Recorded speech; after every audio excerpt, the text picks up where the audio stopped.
Hello everyone, and welcome back to Neighbor Karen Stories. In today's video, I'll share how my neighbor Karen contacted law enforcement about my backyard grilling activities. She claimed my outdoor cooking violated her fundamental rights and labeled me a killer for preparing meat. However, when she began photographing my property and made threats against my pet, the situation escalated significantly. Allow me to explain how I managed to teach this extremist vegan a memorable lesson.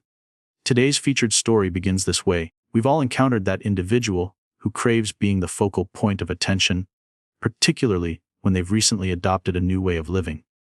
During your middle school years, acting more significant than you actually are remains part of growing up at that stage. But when you're a grown adult, it becomes pitiful to observe. Fortunately, I can only recall two individuals who truly exemplify this behavior. My friend's partner, who transformed her study abroad experience in France into her entire identity, and my neighborhood Karen, who amazed me so much that I'm now creating this Reddit story about her. If you're similar to me, a suburban property owner in America, you understand how integral barbecues are to our cultural fabric. Even when you're not particularly close to the host, it provides a pleasant opportunity to socialize on summer afternoons. I organize approximately 2 monthly during summer months, and it's never created problems. I own a reasonably nice home with an excellent feature, the generous backyard, where I can barbecue and entertain guests without disturbing anyone.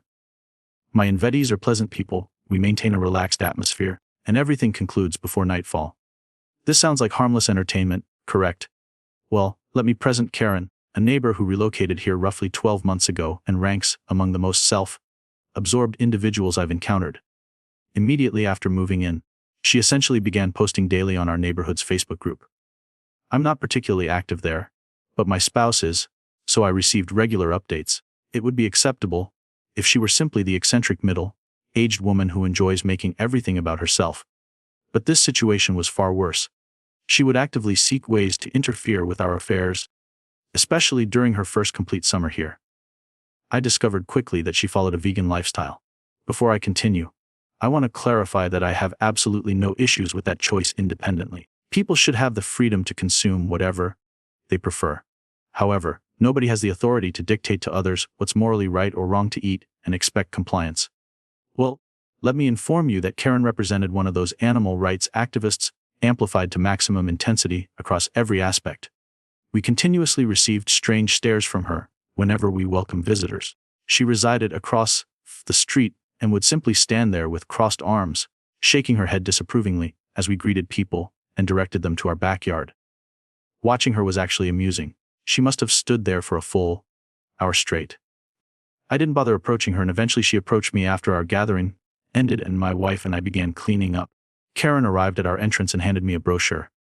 At first glance, I assumed it was some sort of religious cult material.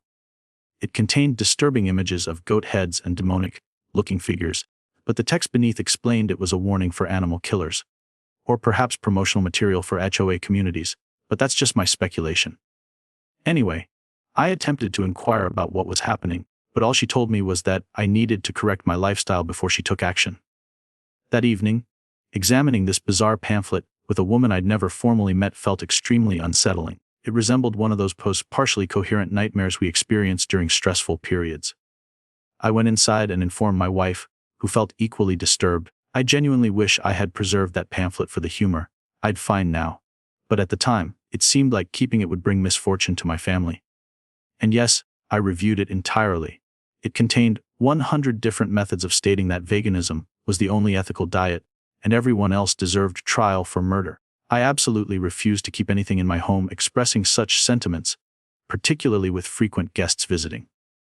During the following days, even when we weren't hosting cookouts, Karen would give us disapproving looks every time we stepped outside to walk our dog. Usually, ignoring her proved effective, but once she shouted at me as I entered my driveway, asking whether I would consume my dog if she grilled it for me. At that moment, I became seriously convinced she suffered from mental illness or substance abuse, and I decided that any additional threats like that would prompt me to confront her about her irrational behavior. I chose to proceed with our next weekend's gathering as usual. I didn't mention Karen to anyone, but subtly suggested everyone proceed directly to the backyard after parking. However, approximately 1 hour in, just as I began removing ribs from the grill, my wife informed me that Karen was on her porch photographing our house from the street. I completed the next batch of food and went to the front to investigate. Karen was indeed in the street, but concealed her phone when she saw me emerge, while my wife observed from behind. I politely requested that Karen stop photographing our house, apologized for our poor initial interaction, then foolishly invited her to join us and give us an opportunity, since I could prepare a salad from the refrigerator for her so nobody would become upset. I received one of the harshest glares I've ever gotten from someone her age. She weighs approximately 90 pounds but still appeared capable of devising a method to eliminate me, similar to a banshee or something. She proceeded to lecture about how we were killers celebrating the deaths of millions of innocent animals through these cookouts. I attempted to interject, but she was determined to deliver her complete sermon.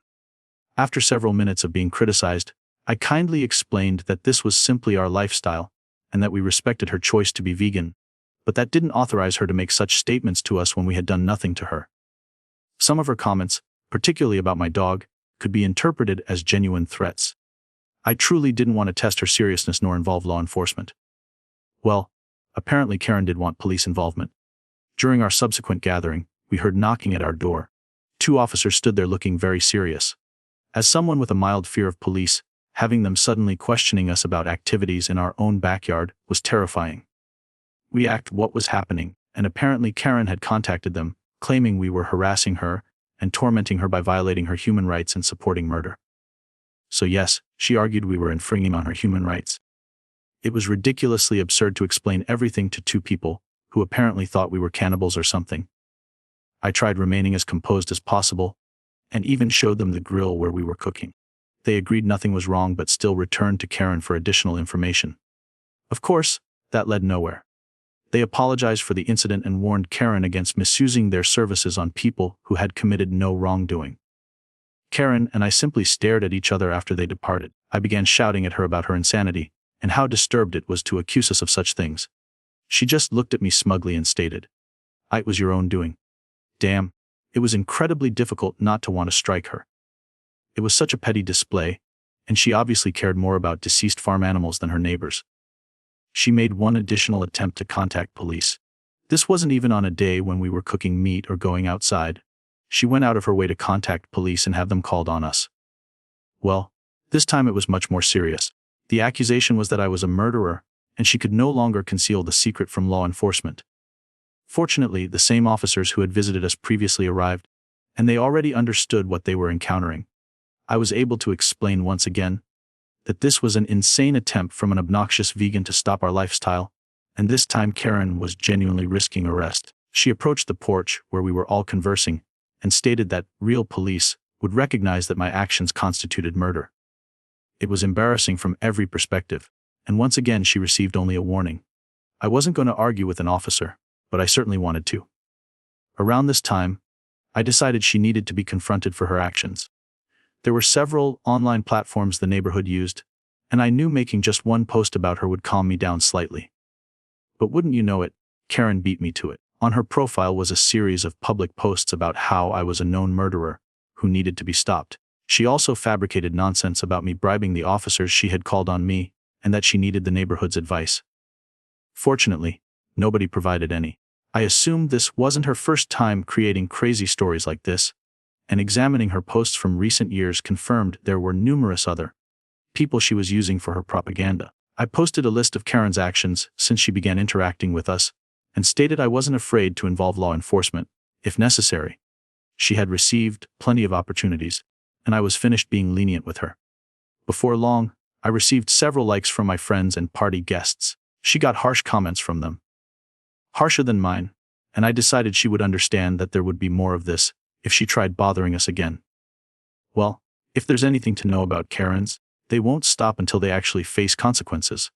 I had a strange feeling it wasn't over and decided that the next time I grilled, it would be just for my family and much more casual. Of course, Karen soon discovered what was happening, and the next thing I knew, horrible blasting screams came from her yard, obviously from multiple speakers behind the fence.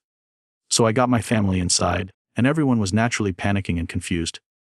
It was humiliating. I didn't need to hear her to understand the purpose of this stunt, but she chanted it over the fence for good measure, I suppose. After several minutes, when I brought all the food inside, and supposedly tricked her into thinking I had discarded it, the speakers turned off. At that point, I was finished. She had her opportunity to be a normal person, and she wasted it. After conducting some research and evaluating my options, I decided to send a cease and desist letter addressing her threats, audio disturbance, and general harassment because of something we had the right to do. I genuinely tried to restrain myself, but for some reason I didn't want to go easy on the woman who discussed barbecuing my dog. Strange, right? Well, honestly, I expected more resistance than what I received. After the letter was processed, apparently it was sufficient threat for Karen to abandon her mission to convert us, though I doubt it improved our reputation with her. We never checked on her again. We were too frightened. Plus, what was the point? Did we want to befriend a psychopath like her? I certainly didn't. There was no shame in telling my guests about what happened at the next cookout. Most of them found it funny or wanted to meet her, probably just to debate her. As much as I said I'd like to see that, we all decided not to provoke her before she accepted my threat and went to court over all this. I can practically sense her glaring through her blinds as I write this. Once again, I truly don't care if you're vegan. Just don't make threats. I wouldn't expect such a negative reputation for the lifestyle. But I don't expect that to change for a while, and now we have an update to the story that goes like this: holy crap, Reddit. I didn't expect my original post to explode like it did. Thank you all for the support and awards. Many of you requested an update, and boy, do I have one for you. Buckle up because this gets wild. So, after I sent that cease and desist letter, things remained quiet for approximately 2 weeks. I thought perhaps Karen had finally understood the message and would leave us alone. My wife and I were actually beginning to relax again. We had a small family barbecue planned for my brother's birthday. Nothing major, just immediate family.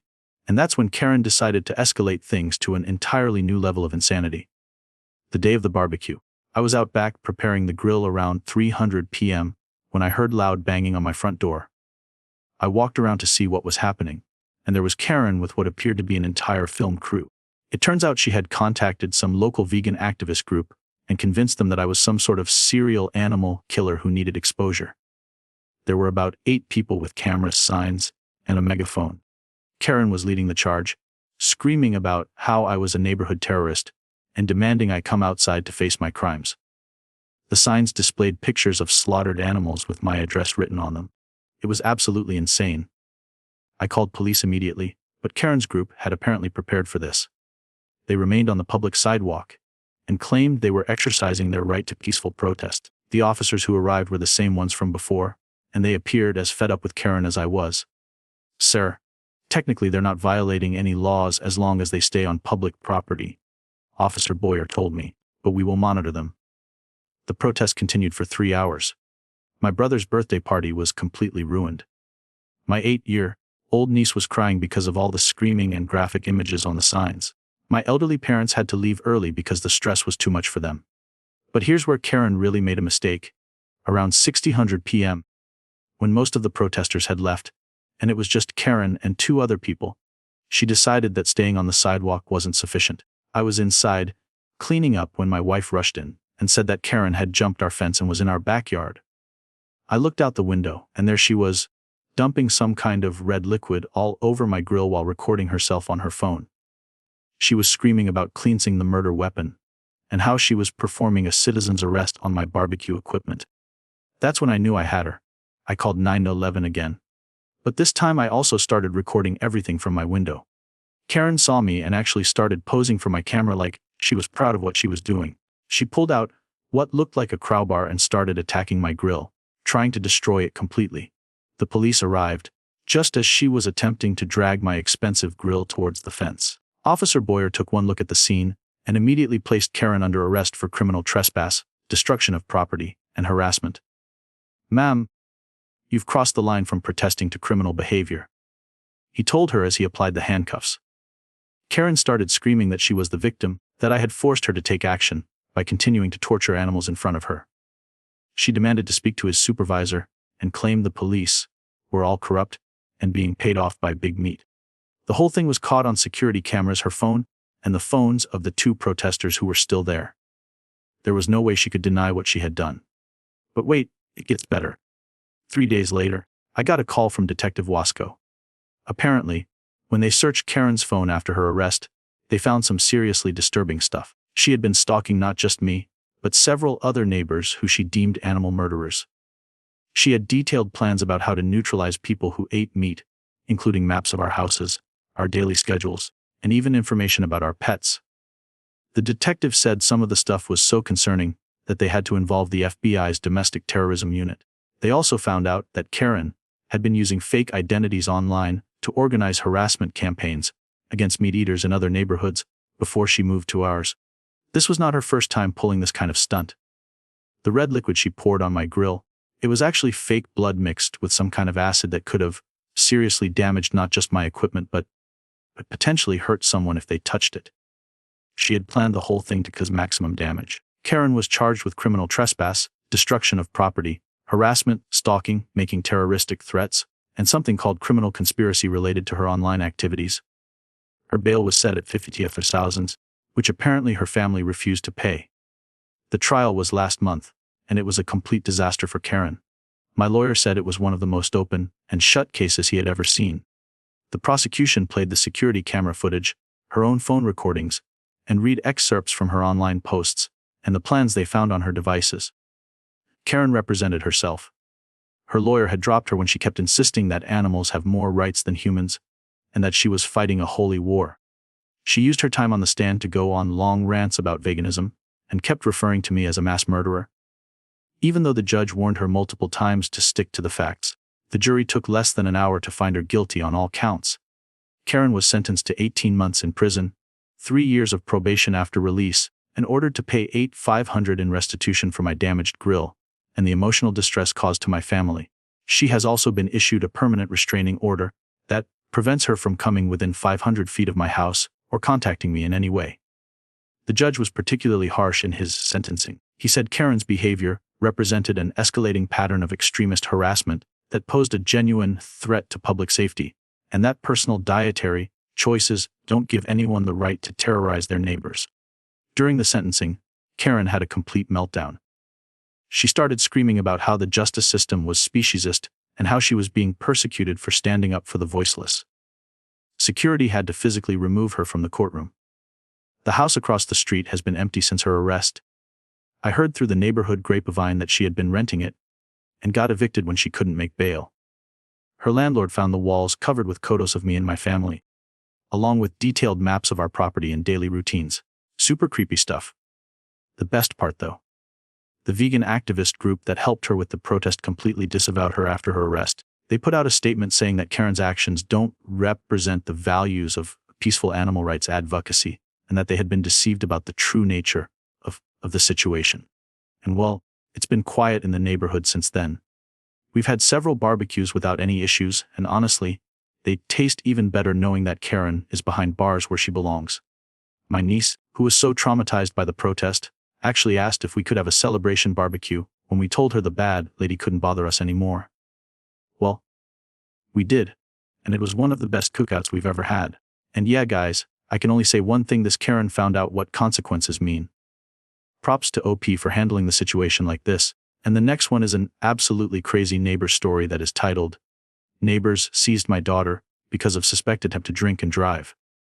Trust me, you're not going to want to miss this one. What the hell? So I am male, late 20s, in Colorado.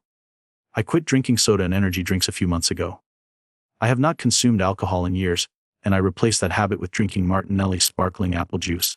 The juice comes in 10 oz glass bottles that look very similar to Corona beer bottles, and here lies my issue. So this morning I was walking to my car from my apartment, and I had a bottle of my juice in one hand and my 1-year-old daughter in her car seat in the other hand. My neighbors basically ambushed me from behind. One grabbed my daughter's car seat, and the other one was punching, kicking, and yelling at me. He was saying stuff like, "The nerve of you to drink and try to drive with your baby."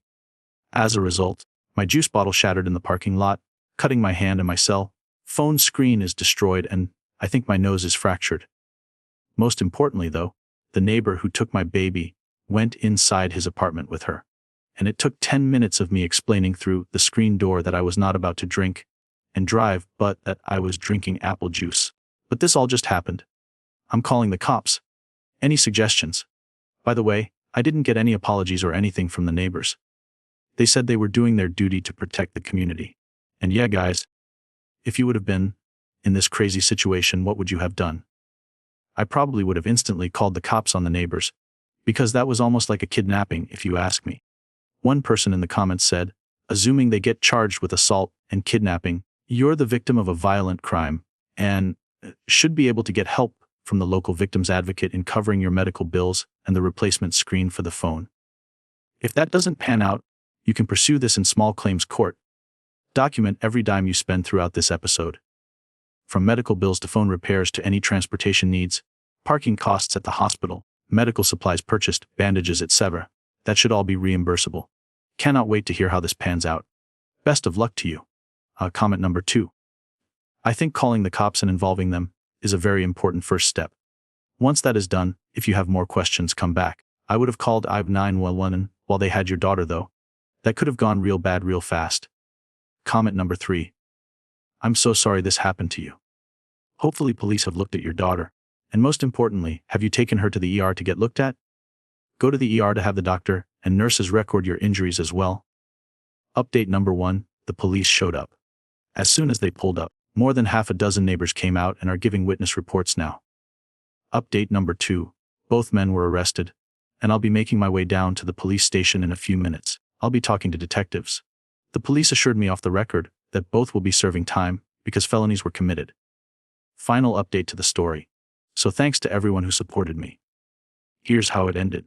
Both neighbors were arrested. The one who attacked me was charged with assault and criminal mischief. He took a plea deal, 6 months in county jail, 3 years probation, and paid for my medical bills and the broken phone. The one who took my daughter, though, was charged with Class 4 felony kidnapping and child abuse. He tried to claim it was a community safety thing, but the jury didn't buy it. He was convicted and sentenced to 18 months in state prison, plus added to Colorado's child abuse registry. He is banned from living near schools or daycares now, and I also filed a civil suit. We ended up settling out of court for $72,000.